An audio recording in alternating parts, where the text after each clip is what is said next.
दोस्तों, भेड़िया मानव के बारे में तो आपने भी सुना होगा। भेड़िया मानव जो कि आधा इंसान और आधा भेड़िया होता है। यह दिखने में हूबहू किसी भेड़िए की तरह ही होता है, मगर यह अपने दोनों पैर पर चल सकता है और ये भी अन्य किसी भेड़िए की तरह सिर्फ मांस ही खाता है। हेलो दोस्तों, स्वागत है आपका फैक्ट सीरीज में। और आज हम जानेंगे भेड़िया मानव से जुड़ी कुछ सच्ची घटनाओं के बारे में। Giles Garnier. 15वीं सदी के दौरान फ्रांस में एक रहस्यमय व्यक्ति जिसका नाम जाइल्स गार्नियर था, वो जंगल में अकेला रहता था। एक बार उसे पास के गांव की एक औरत से प्यार हो गया और फिर वो औरत भी उसके साथ जंगल में उसके घर में रहने लगी। गार्नियर की वाइफ के आने के बाद उसकी लाइफ बहुत चैलेंजिंग बन गई थी, क्योंकि उसे इस तरह की लाइफ जीने की आदत नहीं थी। समय निकलता गया। कुछ दिन बाद उनके पास के गाँव से रोजाना हर रात को बच्चे गायब होने लगे। रोज सुबह पेरेंट्स को अपने बच्चे बेड से गायब मिलने लगे। जब इस सिलसिले में जांच शुरू की गई तो एक सुबह एक 10 साल के बच्चे का लहूलुहान शरीर उसके घर के बाहर झाड़ियों में मिला। शुरू में इन्वेस्टिगेटर्स को लगा कि उनका पाला किसी खतरनाक जानवर से पड़ा है, लेकिन एक दिन जंगल में घूमते हुए जब सर्च पार्टी ने एक दिल दिलाने वाला दृश्य देखा, एक मरे हुए बच्चे के शरीर को कोई नोचकर खा रहा था।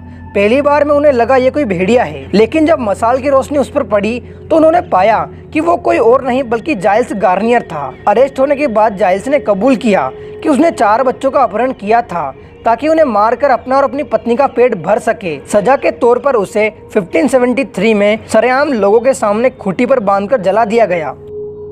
सन 603 में वसंत ऋतु के दौरान फ्रांस के एक गांव गेस्कोनी, जो कि अपनी खेती के लिए जाना जाता था, उस पूरे गांव को सीज कर दिया गया, क्योंकि वहां आए दिन बच्चे गायब हो रहे थे।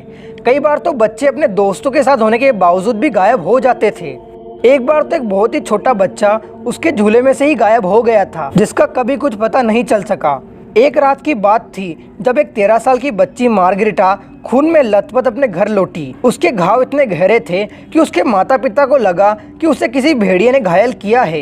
एक गहरी सांस लेने के बाद मार्गरिटा ने बताया कि उसे घायल करने वाला एक लड़का था जो लगभग उसी की उम्र का था, जिसने घने जंगल में से निकलकर उस पर जानवरों की तरह हमला कर दिया। लेकिन इससे पहले कि वो उसे जान से मार पाता, उसने उसे एक डंडे से भगाकर किसी तरह बहुत ही मुश्किल से अपनी जान बचाई। इस घटना के कुछ दिनों के बाद 14 साल के जीन गार्नियर ने पूरे गांव के सामने कबूल किया कि इन सभी नरसंहार के पीछे उसका ही हाथ था। जीन को इसके बाद तुरंत गिरफ्तार कर लिया गया। गार्नियर ने बताया कि उसे किसी ने एक भेड़िए की खाल दी थी, जिसको पहनते ही अचानक उसे बच्चों का शिकार करने और उनको खाने की तीव्र इच्छा होने लगती थी। इसके बाद गार्नियर को सिर्फ मानसिक रोगी समझकर जीवन भर के लिए एक आश्रम में कैद कर दिया।